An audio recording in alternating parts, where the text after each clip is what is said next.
My name is Ryan Stewart, and I'm facilitating today's webinar. Thanks for being here. Bear with me while I share my screen. Welcome to the Outdoor Recreation Council of BC's July webinar on recreation ecology. Today's webinar is part of a monthly series hosted by the Outdoor Recreation Council of BC. The ORCBC is the only unified voice for the outdoor recreation sector in the province. The council represents more than 90 outdoor nonprofit organizations who in turn represent about 100,000 British Columbians. Their passions range from hunting and fishing to mountain biking, rock climbing, nature viewing, off-road vehicle use. The ORCBC puts on these webinars as a service to its members and the greater recreation community. We welcome you to make a donation to support this webinar and everything else the council does at the website orcbc.ca. I'm speaking to you from the Comox Valley on Vancouver Island, and I'd like to start by acknowledging that I am grateful to live, work, and play on the ancestral and unceded territory of the Comox First Nation. In the spirit of reconciliation, we've made a donation to Indigenize. It's a charity that organizes youth camps to empower Indigenous kids and teens. It also hosts workshops for anyone wanting to learn how to more effectively engage with the Indigenous community. A little housekeeping. First, feel free to put down your pens. We're recording this webinar, and we'll be sharing the recording along with keynotes, links, and other resources by email in the coming days. After my introduction, we'll have presentations from our three panelists. A question and answer session will follow, and we'll wrap things up around 2:15 Pacific time. You can add questions to the Q&A area or in the chat at any time. One of our panelists might jump in there to answer them. Otherwise, I'll wait until the Q&A session to pose them to our panelists. I do my best to ask as many of the questions as I can. I apologize in advance if I miss any. Right after we wrap up the webinar, a super short survey will pop up in your web browser. Please stick around and take a moment to fill it out. Helps us do a better job with these webinars and cover topics that you want to see. All right, so let's get on to the webinar. Recreation ecology is a research field focused on understanding how human beings impact plants and animals. It's pretty intuitive that we have an impact. We've all seen plants trampled by too many people walking around off trail, for instance, or animals getting spooked by us, even if we are trying to be as non-threatening as possible. Recently, technology is enabling a deeper, more nuanced understanding of the impacts we have on wildlife. We've all seen shots like these from remote movement activated wildlife cameras. The one of the cougars is from Waterton Lakes National Park, and it's from Parks Canada. And the one of the caribou is from the University of British Columbia. Scientists are using these images along with GPS tracking and other tools to passively observe animals and how they react to our presence. The results are not as intuitive as I once thought. One thing that surprised me from the steady stream of research is that some of the seemingly gentlest activities can have the biggest impact. Things like backcountry skiing, hiking, and mountain biking are often more disturbing than motorized recreation. These findings challenge a lot of my assumptions and make me a little uncomfortable, to be totally honest. And I think they speak to why this is such an important topic in the recreation world. We'll get more into that in a little bit, but first let me introduce our panelists. We have three people with us today who all work in the field of recreational ecology. First is Dr. Farhad Moghimehfar. I hope I pronounced that right. I'm pretty sure I didn't. He's the BC Regional Innovation Chair in Tourism and Sustainable Rural Development at Vancouver Island University. He's in Nanaimo. We have Brynn McLellan, a research associate at Yellowstone to Yukon Conservation Initiative, and she's in Calgary. And Dr. Michelle McLellan, who is no relation to Brynn, is a research scientist with the Wildlife Service Center at University of British Columbia, Okanagan. She's in Nelson. With that, I am going to stop sharing my screen and I'm going to pass it over to Farhad, who will start off our panel discussion. So go ahead, Farhad. Sure. Hello, everyone. Okay. Hello, everyone. It's a pleasure to be here presenting at this panel, and I'm in Nanaimo on the main campus of Vancouver Island University on the traditional unceded territory of Nanaimo First Nation, which is a beautiful area and On my right side, I have a beautiful view of the city and also the ocean. And this is where I work and I do all my recreation activities. So today I'm going to talk about the human dimensions, the social psychology and social aspects of crowding in parks and protected area and during outdoor recreation. And I know that this GIF that I'm showing to you is pretty annoying, all those people walking towards the screen, but it's a pretty good way to start this conversation about crowding and how crowding can be annoying if you don't manage it very well. But there is something interesting. Since I've immigrated to Canada, I've been in Canada for the past 14 years. I've seen a lot of campaigns in this country and in North America that are all about bringing people to the woods, like Taking the Last Child in the Wood by Richard Lowe, and all the other campaigns from like many years ago all the way to now, like the most recent ones that are more about health related issues. And we have been trying so hard. Park planners have been trying so hard to do this. And sometimes I really wonder why we are not happy with the outcome of that. So we have been doing all these campaigns and these are very successful. All our parks are pretty busy. There are so many people in the parks.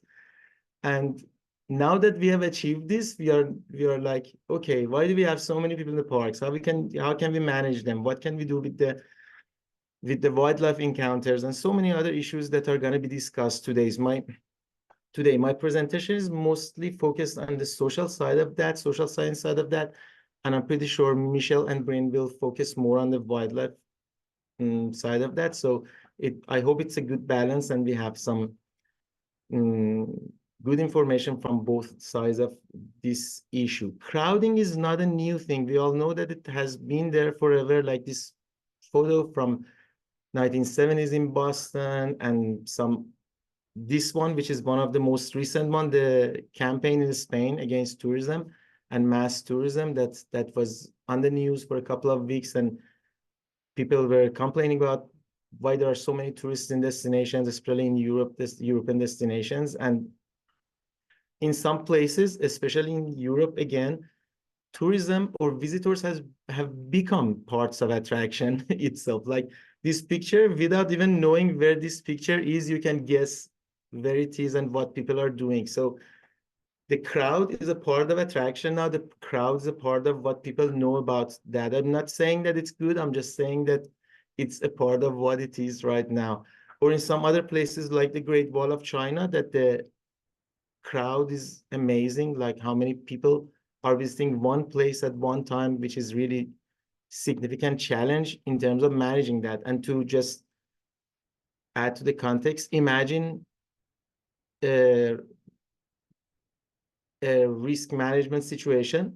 Imagine a disaster that happens here and how we can manage such crowd in that situation. It's not just the Great Wall of China. Just think about one of the festivals in Vancouver, in a major city. How are we going to manage that? Now, if we are in the backcountry, the situation is even worse. And we all know that we live in an environment that natural hazards are quite significant and impactful, like the wildfire season that we are in right now. In some other places, the parks and protected area have become so popular that people pilgrimage there, right? That people just go there, visit there like it's a religious activity and they have to do it, like the Grand Canyon National Park, that the number has been growing forever, and it was growing so fast, and then COVID-19 happened, it dropped, and now it's growing back to what it was before. And people just go there watching what they're seeing the place and watching other people there and looking for a spot to just take one photo with no other people in that. And this one is from Banff National Park here in Canada. And if we go to BC, we see a lot of these scenes, these situations. Like this one is Cypress Mountain Resort, and the lineup of cars who are trying to get there in wintertime. And I don't really understand how they can stay hopeful with this many cars on the road to just get to the resort. And this one was on CBC a couple of years ago, and the situation is pretty much the same. It hasn't improved much. In many other places, it's even worse.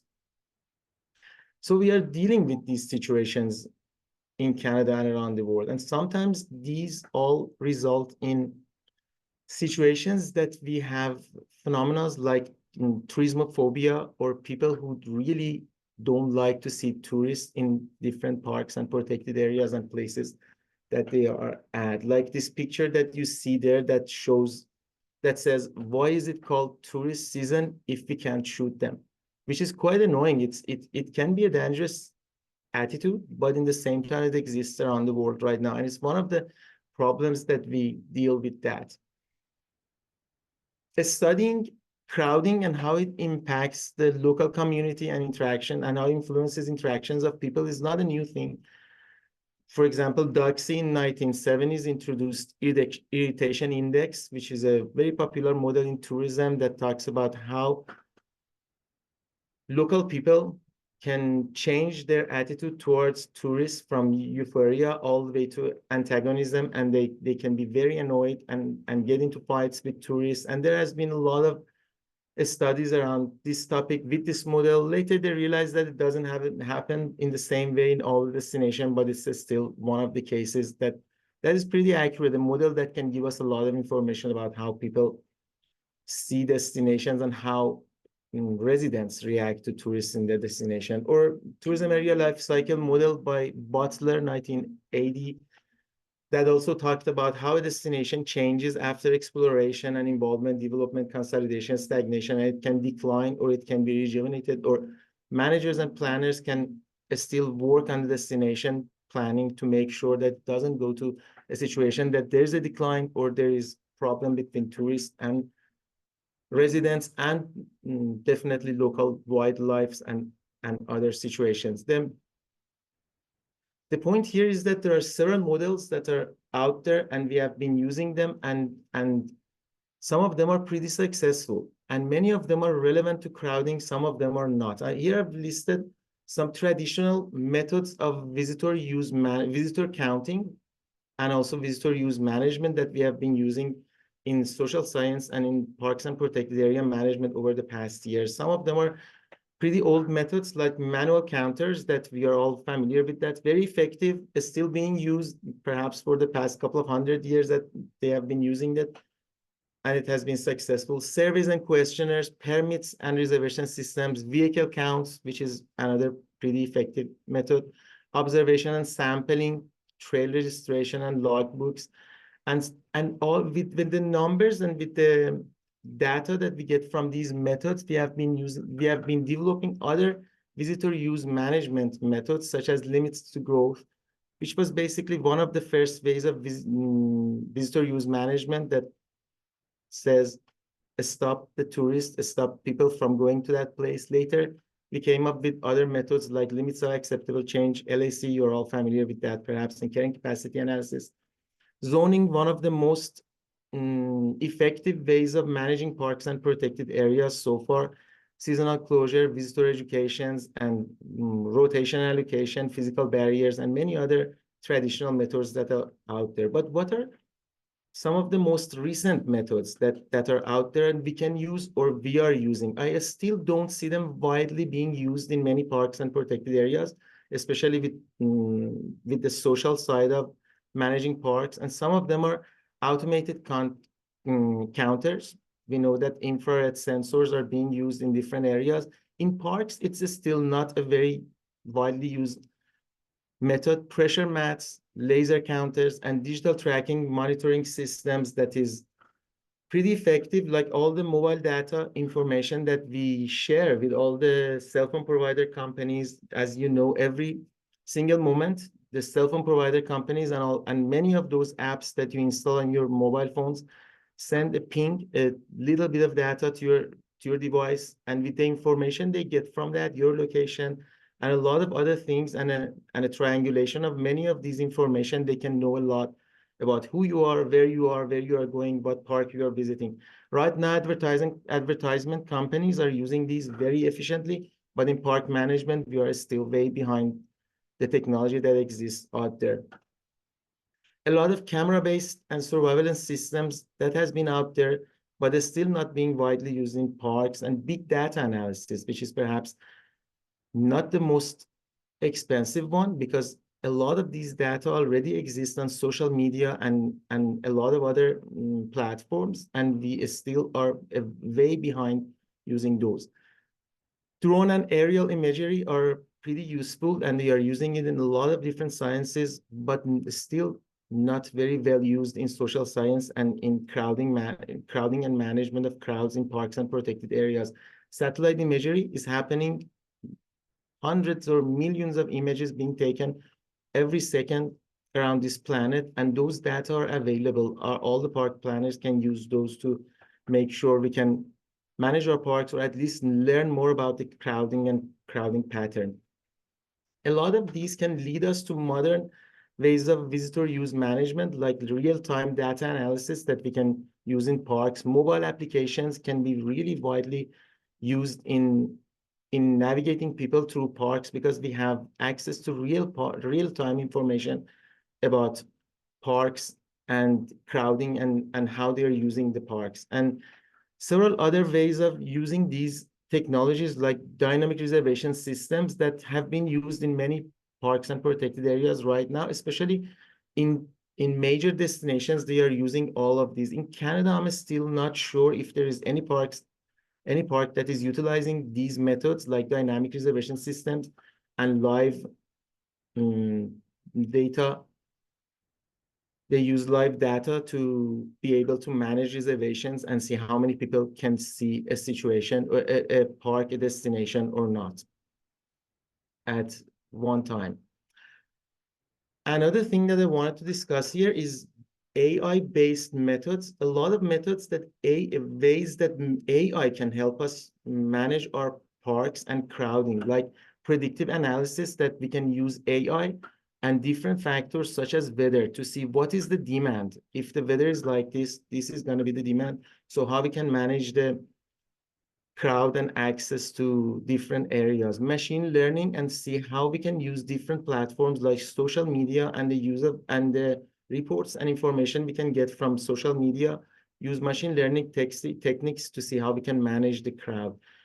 Natural language processing, like how we can use different things such as the comments and reviews that people leave online, and analyze those to see if we can see what are the new trends and future trends in using parks and protected areas, and being able to manage those. And we have seen a lot of these that influence park usage. For example, Joffrey Lake, social media was perhaps one of the biggest influencers of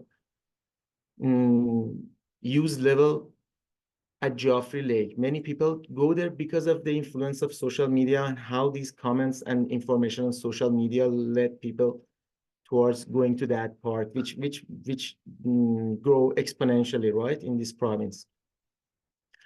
The use of chatbots and virtual assistants in assisting people and directing people to where to go, where not to go, what is the best time to visit a park. Right now, being short-staffed is one of the major issues. We can't answer people's question, and people don't know where to find accurate information. And these chatbots are specifically designed to answer people's questions about parks, combined with other techniques that give us information or live information about where people are, where is too crowded, what is the best time to see a place, can help us do that.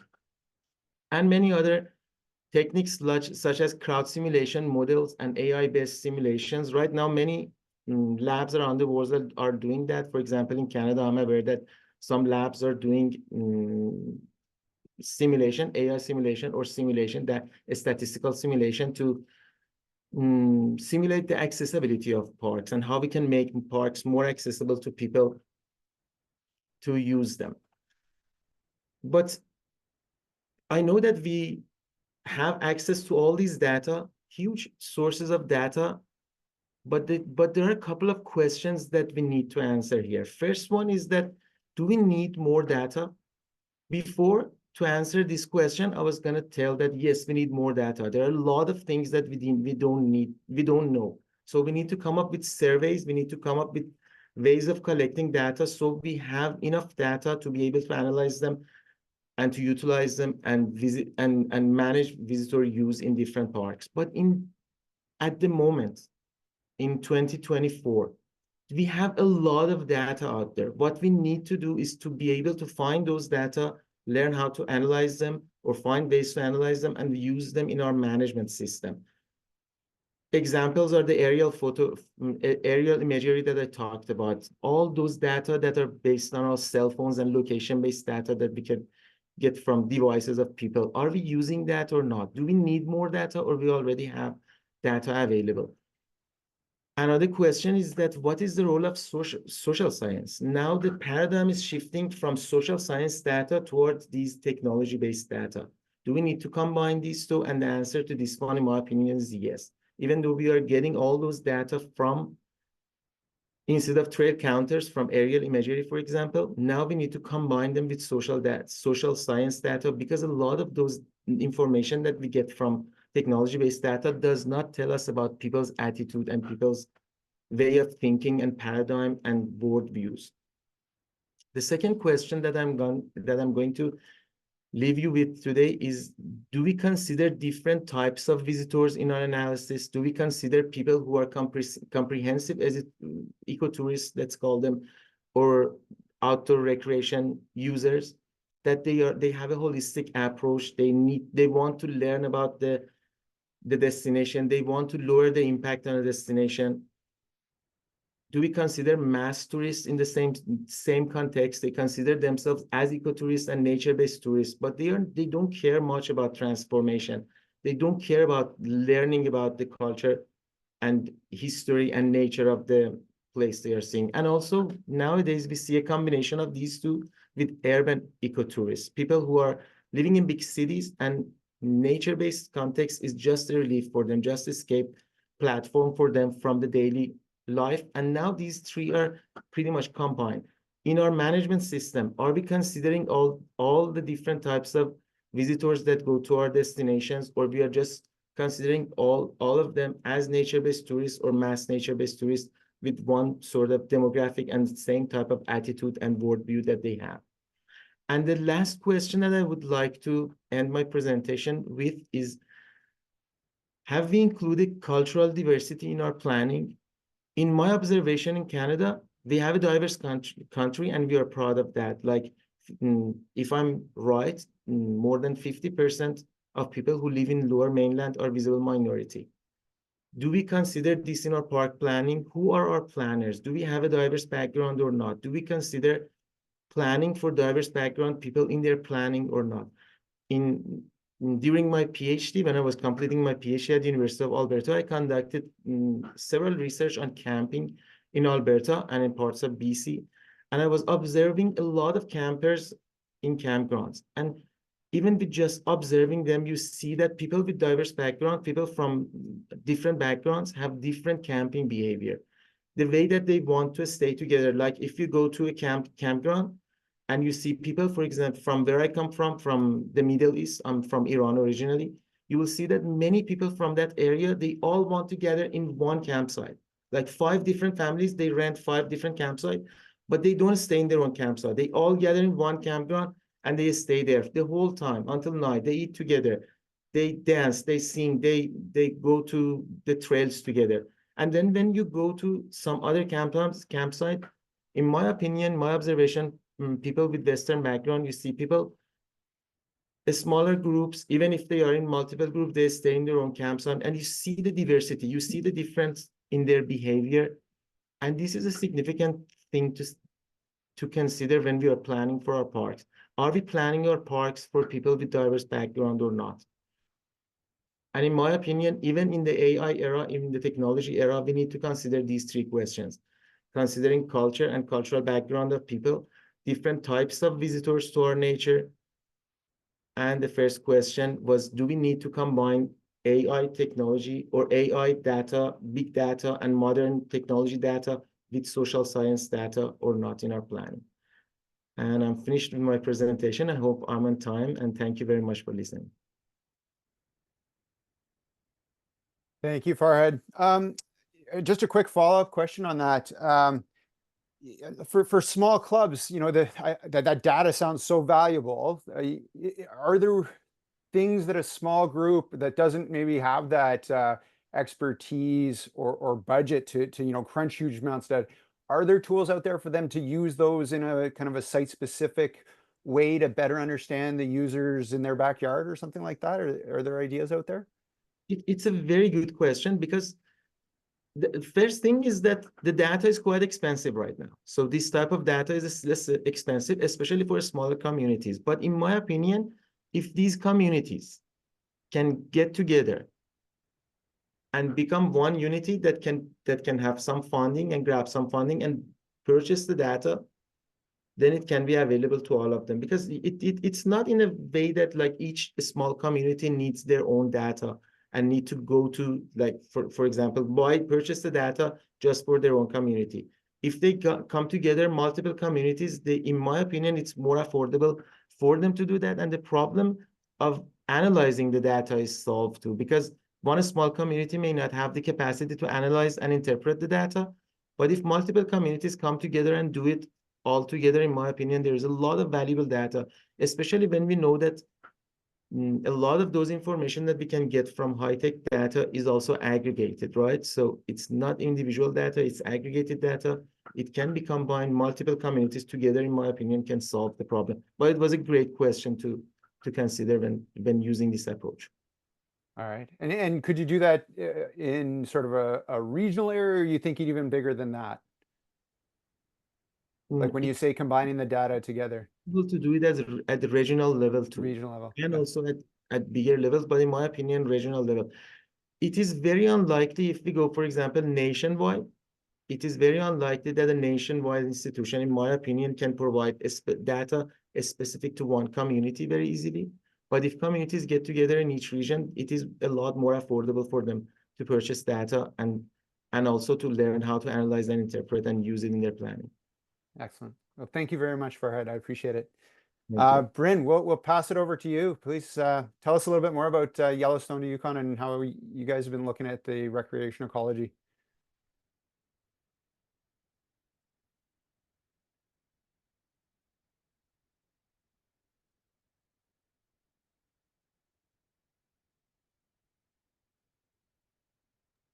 Awesome. Thank you, Ryan. Am I able to see this screen okay? Yeah. Great. Well, thanks so much for having us here today. Today I'm going to be talking about our recreation ecology research project, assessing recreation in the Columbia and Rocky Mountains and impact to wildlife species. So for a little bit of information on Yellowstone to Yukon Conservation Initiative, we work to connect and protect habitat and to secure the long-term ecological health of this region. So this region here is pictured on the right in the white, and it covers over 1.3 million square miles, spanning at least 75 Indigenous territories, and it represents one of the most large intact mountain regions in North America. So we take a science-based and collaborative approach to empower communities and decision makers to create impact within the region, and this includes this challenge of the growth of outdoor recreation that we're seeing. So as many of you know, or you have experienced over the last few years, we've seen a really big boom in outdoor recreation. People are traveling further, faster, and with more varied activities than we really ever have seen before. And recreation is a really increasingly important part of many of our communities and has many benefits to people. For instance, it contributes to improved human health and well-being, and it's an important component of many local economies, especially for mountain and gateway communities. Yet there are, despite these many positive contributions, recreation can have negative impacts on wildlife and their habitats. And this is especially because recreation often occurs in places that we have established to protect species. So they can have these disproportional impacts. So for instance, at a global scale, a review of 2,000 protected areas across 149 countries found that disturbance from recreation was the second most common threat to wildlife. And then here in Canada, recreation is among the most common threats to species at risk. So what do we know? We know there is more research on the impacts of recreation on people, communities, and wildlife. On the right here is a figure showing the increase of papers assessing the impacts of recreation on animals. And from this research, we know that recreation can be a threat to wildlife. It can have direct and indirect impacts such as loss of important habitat and movement corridors, displacement from species habitats and foraging grounds, and it can reduce survival of some species. And we also know that the impacts of recreation can vary across species, dependent on the different recreation types, intensity of use, and then the season. But what do we don't know right now, and why is this important? A big challenge, and Farhad really did a great job of explaining this, is monitoring and being able to assess what are these best tools that we can use to measure and monitor recreation. So both these traditional or these innovative or modern technologies. Data gaps, there's a lot of data gaps still remaining in understanding where, when, what activity types or intensity of use is occurring across landscapes. And then how does this recreation overlap with wildlife? And then how can we use these monitoring tools and the data to be able to inform management so we can manage recreation across landscapes that aligns with these wildlife needs. And there's a lot of work involved in planning and management approaches that are already occurring on the ground, but it's still challenging, especially for parks that often hold this dual mandate for managing wildlife, but then also having these high quality visitor experiences. Farhad did a great job sort of walking through some of the tools we can use to monitor recreation. There are a lot of traditional tools. Some examples include aerial surveys, trail cameras, counters, or participatory mapping.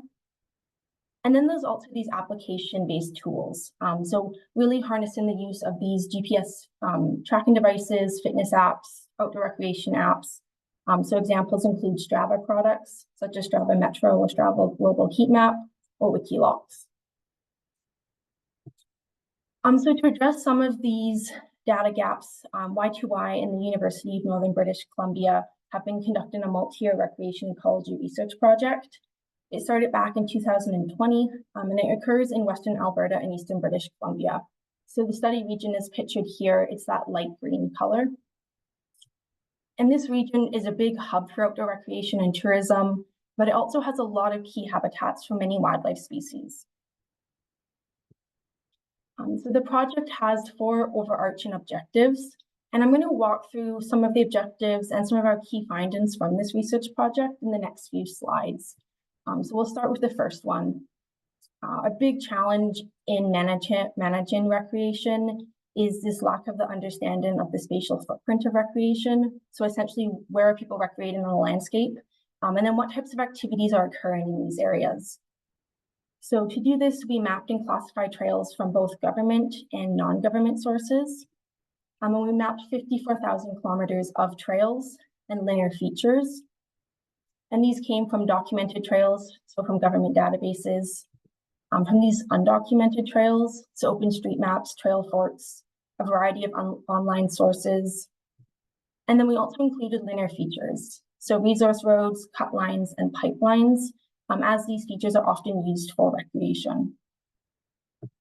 And for some of our big findings, we found that 27% of these trails were undocumented, and a lot of these undocumented trails came from the OpenStreetMap platform, which is a basis for many of these smartphone applications, such as Strava. And then we also found that many undocumented trails had unknown activity types. And that's a really big data gap, as it's challenging to manage for recreation and impacts on wildlife if you don't know where people are recreating or what types of activities are occurring. Next, we'll move on to objectives 2 through 4. And essentially the main idea here was we were trying to identify overlap between recreation and wildlife habitat. So what we did was we produced seasonal habitat maps for 3 wildlife species: caribou, wolverine, and grizzly bear. And we used GPS collar data and hair snake data from a variety of partners. So on the bottom here are some of our habitat suitability map examples. Blue is high quality habitat, red is lower quality habitat. We also at the same time modeled and built predictive maps of seasonal human recreation intensity across this entire study area. And we did this by combining a variety of different types of tools. So we used traditional tools such as aerial surveys, camera traps, and trail counters. And then we also used this user-generated Strava Metro data. So then we produced non-motorized and motorized seasonal maps of recreation intensity And we were able to overlap this with these habitat maps. So this allows us to identify areas of where there may be high quality wildlife habitat, but then also high intensity human recreation. So these areas that are essentially hotspots or areas of concern. I'm going to walk through a few of our key findings relative to wildlife. And we'll start with wolverine. So overall, we found that wolverine had the highest overlap with low and high intensity non-motorized recreation in the mid and late winter. And this is important because late winter is a really critical denning period for the species.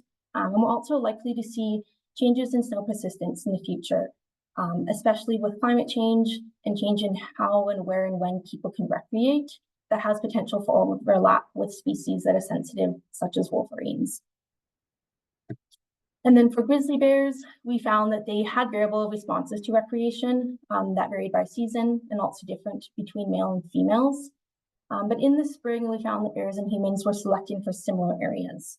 And these were in low valley elevation areas that really coincide with these areas that are easy for humans to access for recreation in the springtime. As we work towards more of this collaborative research and data-driven decision-making, there's a really big need to have proactive management of recreation, especially as we're seeing intensity of use and climate change shift in this available areas where people can recreate and for high-quality wildlife habitat.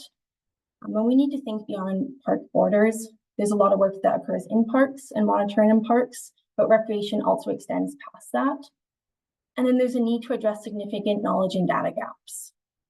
And one of the ways we can do that is focusing on continuing to advance these monitoring tools we have, especially understanding the different biases in the tools and the strengths and limitations of these tools, and then using that information to be able to select different tools or combinations of tools that we can use to inform research and management needs and priorities. There's also the opportunity to be able to harness these outdoor fitness apps to reach people with messages about responsible recreation. And one of these examples is the All Trails Public Lands program. There's also the need to be able to strengthen and support the collaboration of wildlife researchers and outdoor recreation leaders to centralize, standardize, and share this type of data. Examples of wildlife data currently include WildCam and Data Basin, but there currently isn't much in terms of just for recreation data, and that's a big need. And then lastly, being able to incorporate science-based management practices into these new recreation proposals and current agreements. Again, both inside and outside of these protected areas and across borders. And then for organizations that are managing trail networks, really being able to consider how can we better plan, design, build, and manage recreation infrastructure that aligns with these wildlife needs. And pictured here on the right is some work that's being done for guidelines of managing recreation in wolverine habitat. So I want to give a big thank you to all of our funders and partners of this research project. Please reach out. We have our link to our project website here and our email address for myself and our Director of Communities and Conservation, Nadine Reynolds at Y2Y. And we're happy to share data and to discuss solutions of how we can support work towards better responsible recreation. Thank you.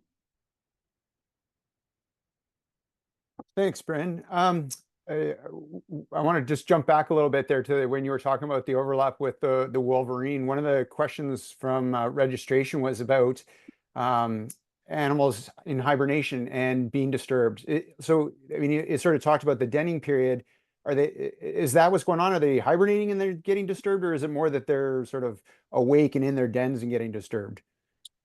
Yeah, so for wolverines, they're sensitive, and they're quite sensitive to very low levels of recreation. There's been some work showing that as few as 3 recreation groups every 2 weeks can lead to a change in wolverine behavior, especially when they are denning in the winter. So there's been a lot of work looking at how can we first of all better monitor wolverines. They're hard to monitor. They're quite elusive, and they have really wide and large home ranges. And then also having some guidelines of what we can do better to limit our disturbance to the species. So thinking about not going near these den sites, being able to recognize den sites when you're on the landscape, and then also sort of the times of seasons and group sizes that could help to reduce that impact. And that just quickly there's that management aspect that you were talking about with the wolverines. Is that the sort of stuff that would be included in that, is sort of educating those land managers about those places to look out for and what to do if you find them? Yeah, so it's a big collaborative effort in terms of thinking about how can we manage recreation on these landscapes. So it involves both people going into these areas to recreate, researchers, and then also commercial and government, thinking about how can we all sort of work together to know where these dens are, and then also be able to have these practices or guidelines that we can follow together. Awesome. All right. Thank you very much. Right. We will move on to Michelle McLellan. Michelle, tell us a little bit more about the work you're doing. All right, here I'll share my screen. Let me know if it's working here. Yep. We good? Okay, so I'm going to pick up a little bit and overlap a little bit with Brynn, but talk a little bit more specifically about a local grassroots sort of effort to mitigate some of the impacts of recreation and wildlife under a scenario with limited information. So I'm a wildlife research ecologist with the Wildlife Science Center, and I also did a volunteer and a little community project with the Nelson Cycling Club looking at displacement on the trails here in around Nelson, and then using that information to apply changes to how we construct and maintain and develop trail networks for specifically mountain biking in this case. Part of that was doing a little bit of a camera project, and I won't get into that too much, but some of the photos are from that study. And now I can't switch slides. There we go. Okay, so obviously, as Brynn mentioned, the wildlife do use trails. And we've seen them there before. The cameras document that many different species using trails and many different times of day and in different stages of life. But what we have less information on is what effect does this actually have on wildlife? And so given that we know they overlap, what does it mean for wildlife and how does that differ among species? And this information is really difficult to come up to get, as Brynn kind of touched on, because there are so many species and the responses have a huge variability among individual animals and within species. So just to give kind of like a biology 101 version of what the impacts could be, here we have an example of an animal living in a natural ecosystem. And then we build a trail in that ecosystem. So what the impacts of that trail could be something that would change the survival of those individuals living there, or it might have an impact on their reproduction. So these individual effects of survival and reproduction, once they're across a population, they become population effects. And those could look, as you measure them, as things like population decline or population stability. And this could even happen if there was conflicting effects, increased survival, but decreased reproduction and so on, could look stable even though you still have had an effect, or even in some places an increase in population effect. And so far, these effects have been really difficult to measure, particularly in mammals. There is a lot of research on songbirds that have shown population level effects, but it's just because it's difficult to measure doesn't mean it isn't there. So the things that could also affect the influence of a specific trail on wildlife is what's around that trail. So in this case, we just have one trail in the wilderness, so that we can measure at that level. But as you add more trails and then more people, you get the different effects of the intensity of recreation development, as well as the intensity of use of recreation trails and infrastructure. So there's also, and then again, on top of that, recreation doesn't exist in a vacuum. There's also the cumulative effects of development and other industry surrounding the place where that recreation is taking place. So all of these things make a bit of a confusing picture for ecologists to measure actual change. One of the things that has been most commonly measured for mammal species in North America, at least, is displacement. So we know that wildlife often respond to people by their noise, smell, and seeing them. And the distance of displacement can vary among individuals and species. And so this is just a hypothetical example, but in this case, the average response of a bear may be 500 meters, whereas the average response to an elk may be more like a kilometer. And this has really important spatial implications and implications at the ecosystem level. So this whole area then becomes an area that is no longer available to be used by those individuals if that's the response to that trail. And on the landscape, that same distance looks like this. This is a 500-meter exclusion buffer, an example of a basin from one trail, and this is an 1,000-meter. So this is essentially that because of this trail, some animals will no longer use the entire basin. And again, as we all know, some individuals get extremely habituated to human use. Like we take Whistler Bike Park, for example. It's hard not to almost hit a bear when you're biking there.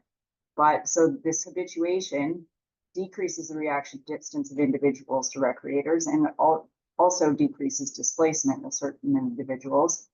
But it could come with an increased conflict and therefore an increased mortality. So the effect on survival is complicated.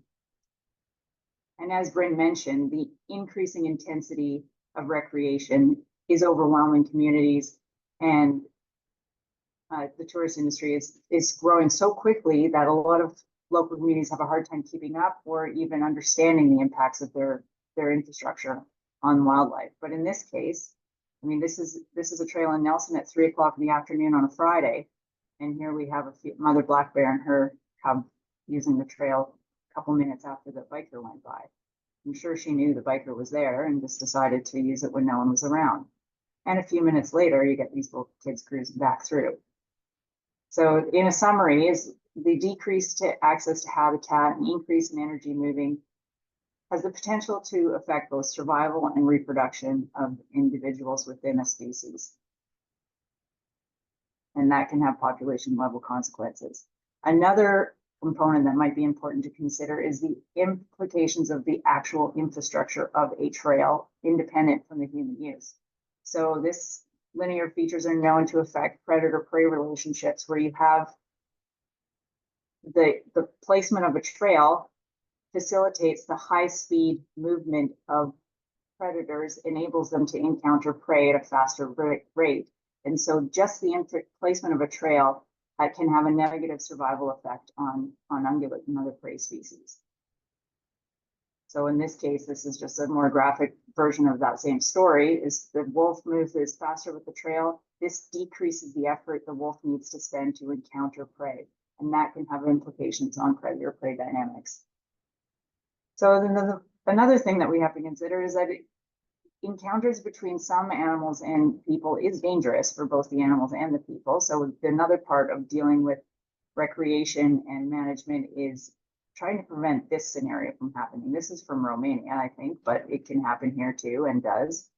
And so just to zoom in on this like smaller scale, like more grassroots program here in Nelson is how does this mountain biking fit into wildlife conservation? So here we've put some effort into dealing with trail development and then dealing with animal rider interactions.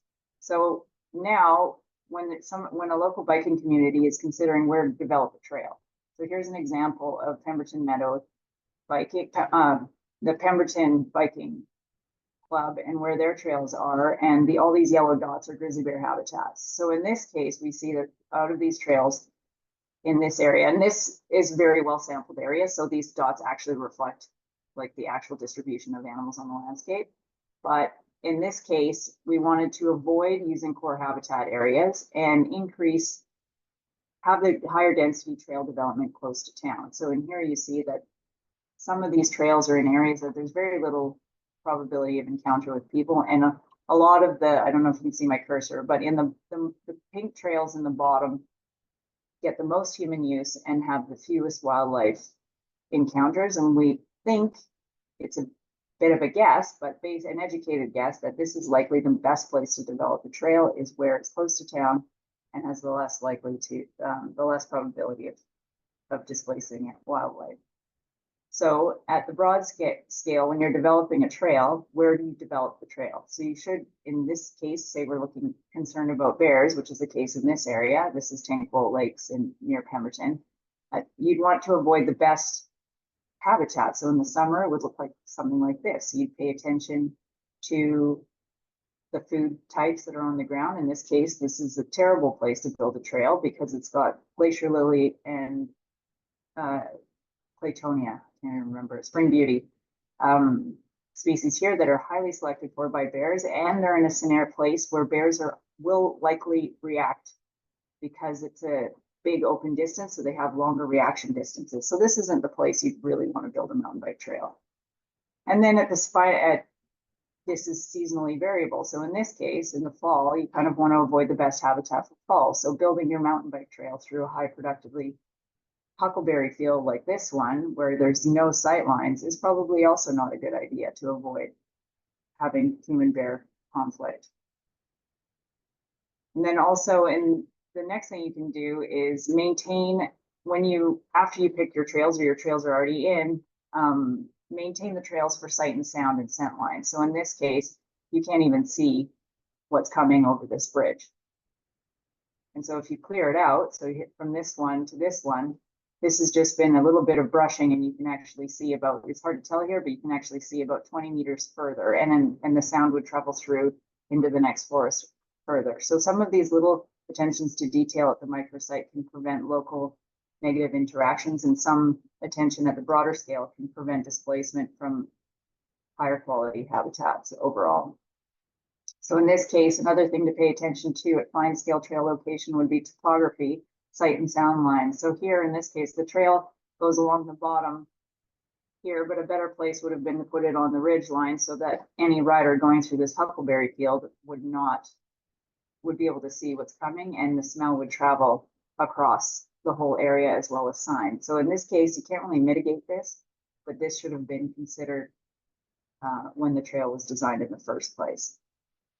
So here's another example of blind corners and areas where your sight or your sound may not travel and increase the probability of negative interactions between humans and wildlife.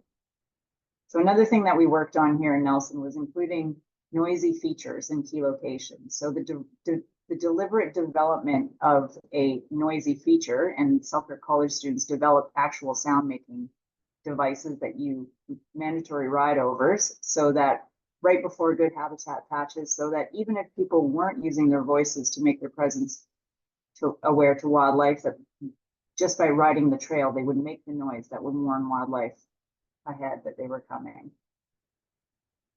Here's another example of trail mitigation. Oh, it didn't go through. Okay, so on the before and after, you can see that the sight line, just by a little bit of brushing, has improved enormously. The other part of reducing human wildlife encounters is changing human behavior. So this is ensuring that the public knows to make noise when they're riding and moving through wildlife habitat, keep dogs on the lead, and ride in groups. I mean, these are just mostly bear specific preventions, but decreasing the chance of negative encounters will improve the quality of life for both the bears and the people using the area. And some of the examples that we used in Nelson are rider education signs. So like we used these signs on the left at the whole trail system, like saying this trail goes through habitat between April and June. So this is your most likely time to encounter a bear. Some of these things are posted on social media, and the cycling club actually closes trails if people have encountered specific bears, with grizzly bears in particular with cubs, and keep it closed until they've moved on. So it's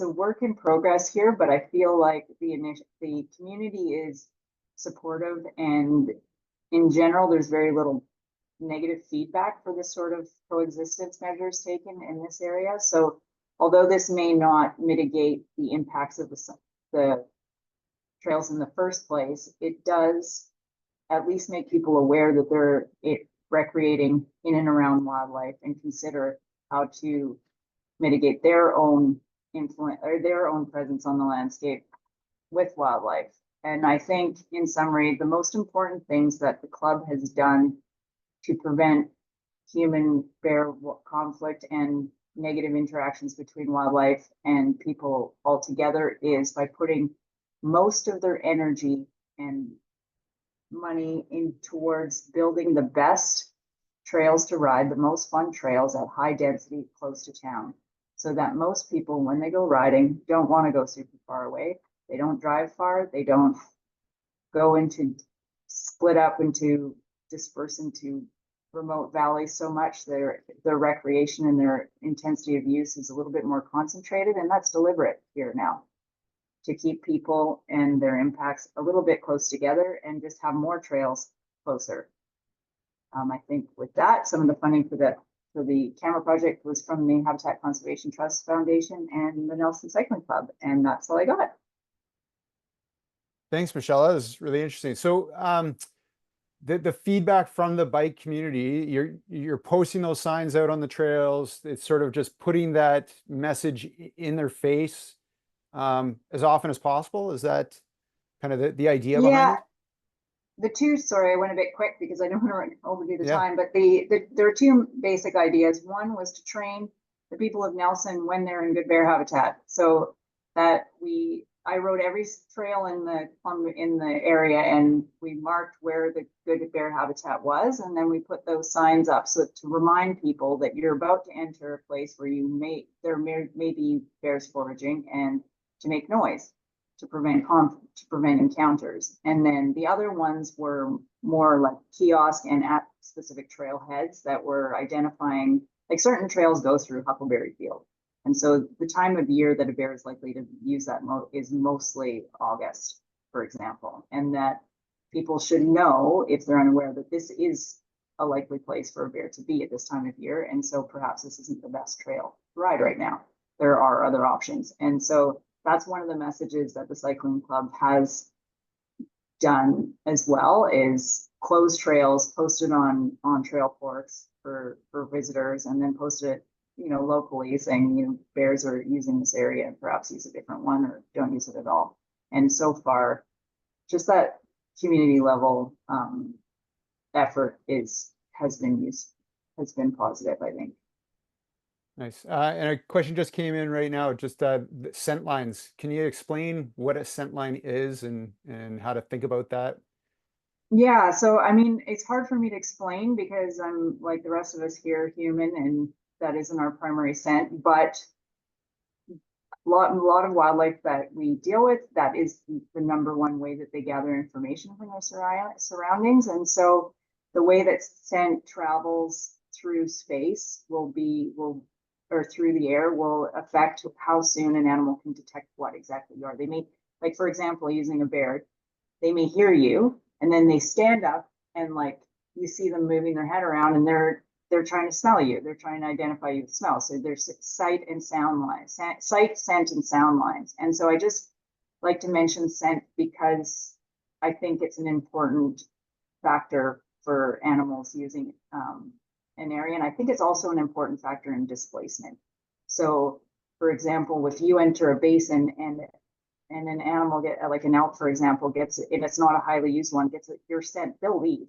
And they don't even need to see or hear you or be within a kilometer of you. They can sense you from much farther away, and that might be enough to trigger a response. And so just to be cognizant of that sense and how commonly it's used for a lot of other species. Mm-hmm. Yeah, I mean, that is the thing, right? We're not animals. We don't perceive the world in the same way. And so there's always that challenge of, I think about when I'm paddling and I see some ducks and I'm like, oh, I'll just pretend like I'm not a threat and they'll understand, but they don't perceive the world in the same way as I do. And so, yeah. Individuation works differently for a lot of species. Yeah. Yeah. I mean, I think the big takeaway for me from your presentation is it's complicated. Like, you have all these different species and the different way they kind of interact with trails and recreation, and in the different environments and the different seasons. It's a lot to sort of take in. Yeah, and I feel like we're also operating under a bit of an information deficit. And so we do have to act even though we don't have all the answers. Like we can't measure the effects on survival of recreation on survival and reproduction of all these species. But until we have that information more concretely, it doesn't mean we shouldn't actually at least try to prevent those sorts of impacts. That's why we suggest things like higher density trails rather than more spread out trails. Keep it all close together. Make the best trails right next to each other so people don't need to go super far away to have a good time, you know, like it also prevents people from driving a lot, which is good, I guess. Yeah, another bonus. Uh, we'll just move into the Q&A here kind of seamlessly. If anybody else has any questions, there's a whole bunch in there in the Q&A session or in the Q&A box and in the chat. We'll try and get to as many as we can. You know, just touching on kind of what you were just talking about there, Michelle, and I know Farhad, you mentioned it as well, that the idea of zoning and having sort of zoning different areas. I know we do that with some BC parks and think about different zones within those areas and the amount of use. So Farhad, you know, I think you mentioned that in your presentation. Is there something that we should be thinking about as we look at these, you know, whether it is trail infrastructure or whatever it is, managing for people where zoning can come into play?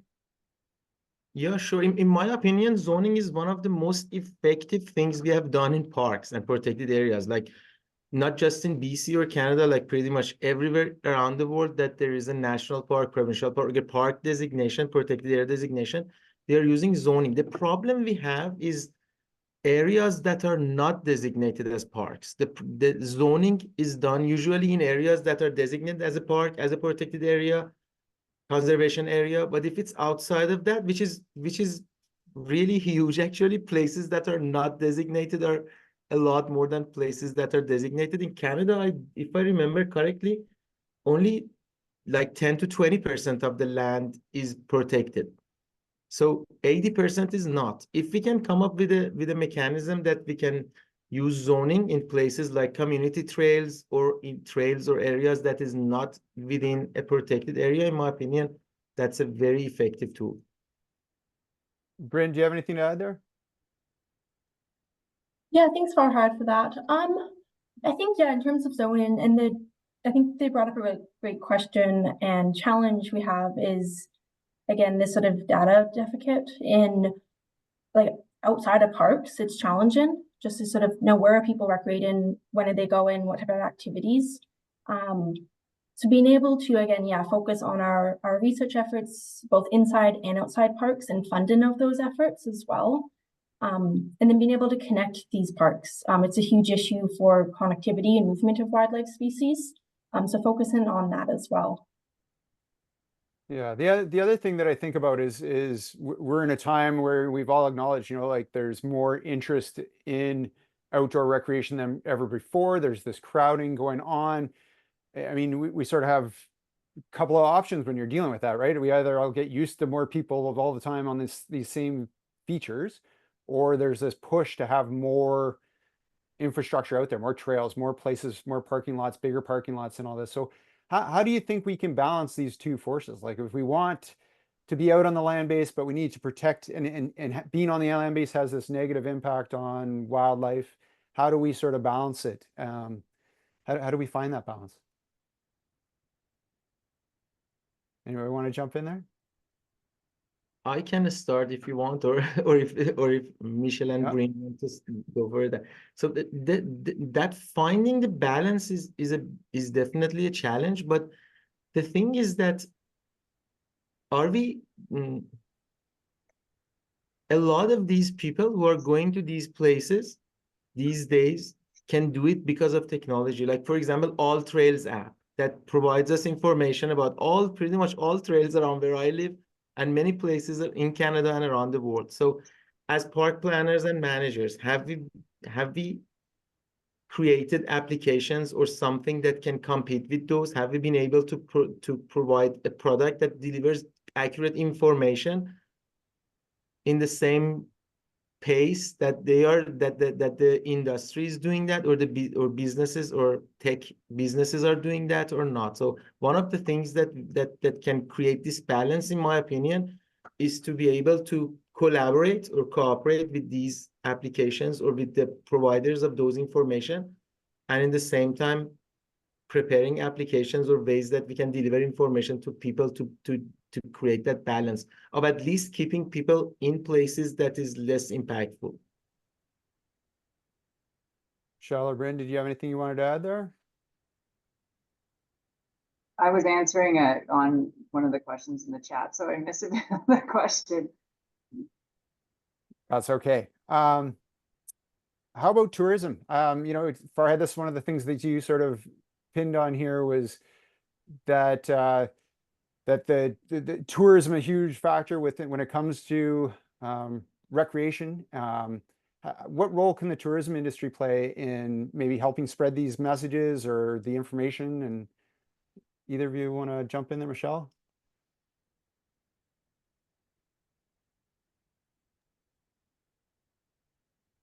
I don't know if Michelle was trying to Yeah. answer or not, but the whole idea is that we know that tourism and recreation is impactful. In the same time that we know that tourists and people who use recreation facilities and trails are contributing to the economy of the place.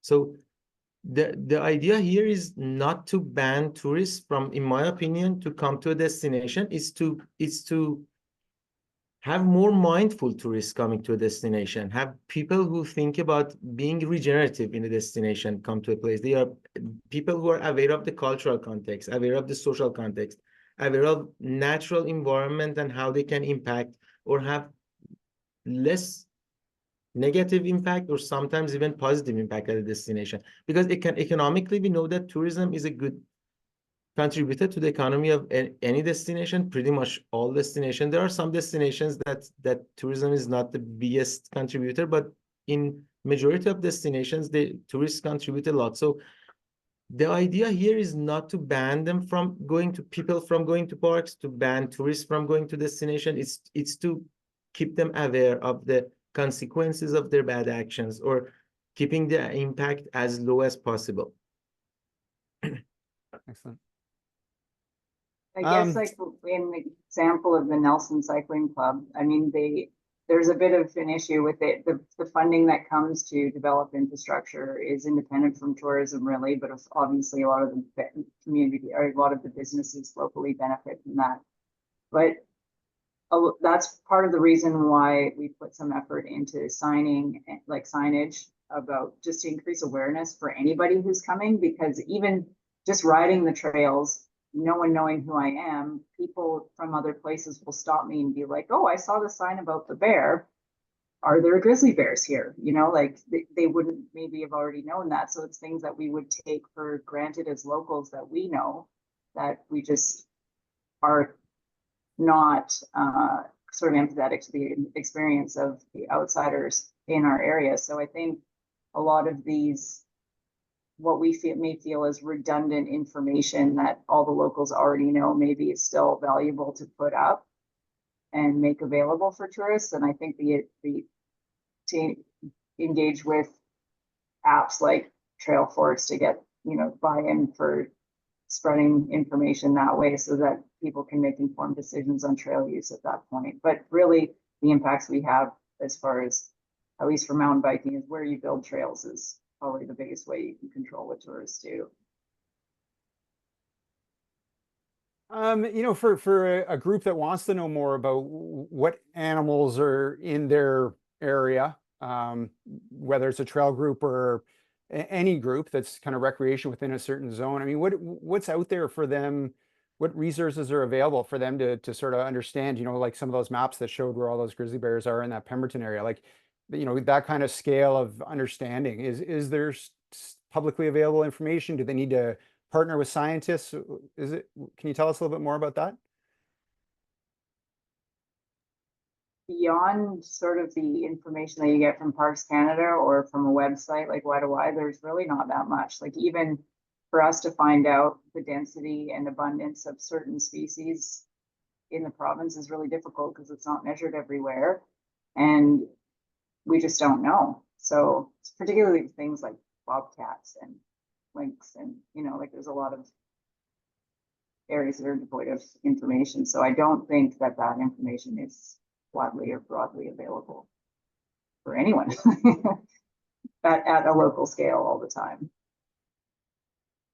Yeah, I guess just to add to that from Michelle's comment, yeah, it's challenging to have this data for wildlife accessible, especially for recreation groups that might be wanting it to help guide some management plans. So it's definitely an opportunity that needs sort of to be filled. And like there are some examples of some of more of the community-based sort of monitoring. So I think in the chat there was like a naturalist mentioned, but sort of being able to think about how can we bring together wildlife biologists, researchers, students, and Indigenous communities to sort of bring together some of this data and think about how can we share this across different groups is something that could be a focus moving forward. Nice. Yeah, and I did see a question earlier about you had that example of the wolverine sort of management guidelines. Are there any other guidelines out there for people to know a little bit more about what are those sight line or those reactivity lines and things like that, those boundaries that animals use and best practices and things like that? Is there any material out there, any best practice guidelines?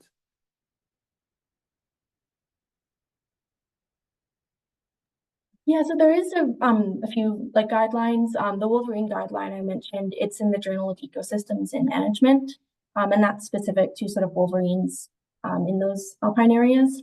And then in terms of other management, I think off the top of my head for some guidelines, the Canmore Areas Mountain Bike Association, they do a really great job with work promoting some of these responsible recreation practices and how people can help sort of steward that type of responsible recreation on the landscape. But it's in the works, but it's challenging just because species so many different responses in such like context specific areas. Mm-hmm. Mm-hmm. All right. Well, we're almost out of time here. We have tons of questions, and I'm very sorry we're not going to get to them all. I'll just close off. We love takeaways, tips, ideas of action items that our community can get on here. So maybe Brynn, you're up there. What is there anything, one or two things that you would say, hey, this is an action item that an outdoor recreation oriented volunteer group can do right now to sort of start working towards being a little less like steering that user behavior out there when it comes to wildlife and human encounters?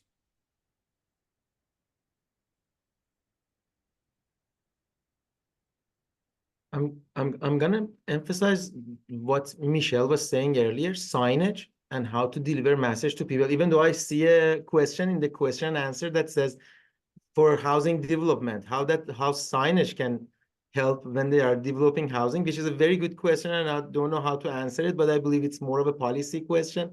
In this context, recreation related, in my opinion, it's how we design those signage and messages and how we target people. Are we targeting their cognition? Like, for example, at the bottom of a recycle bin at a university, here on campus at university, that there's like 2 or 3 paragraphs of information about how to recycle and no one understands that, or at least no one reads that. Or it's a very effective signage that, in my opinion, instantly targets people's affect. How do they emotionally respond to a situation? There are some really good examples of that. One that is not very pleasant but very effective is a dead bear. A fed bear is a dead bear. In Parks Canada messaging, for example, like instead of delivering a lot of message that is difficult to read and understand and digest, just go directly to what targets people's. That was an extreme case of a messaging, in my opinion, but that's very effective. But there are so many other like clever ways of doing that, and in my opinion, that's a very effective way to go. Brynn? Yeah, it's a great question. I think right now we're at a good opportunity that recreation and the challenges with recreation are so forefront in society.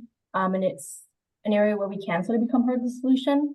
So for especially volunteer groups and community groups, thinking about how can we follow these best management practices or these responsible recreation practices, and being able to also support others in doing so.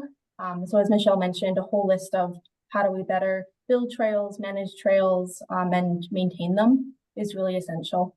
And then also collaborating. So collaborating with researchers, government, and commercial operations is all part of the big picture and how we can sort of move forward.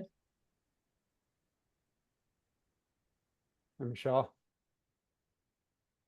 do you have anything to add there?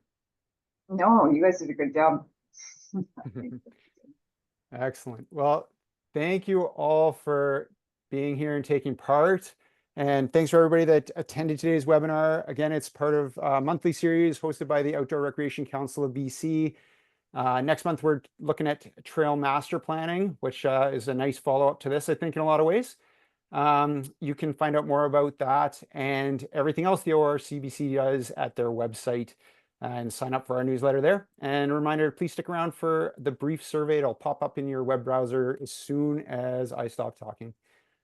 Thanks again. Have a great afternoon, everyone.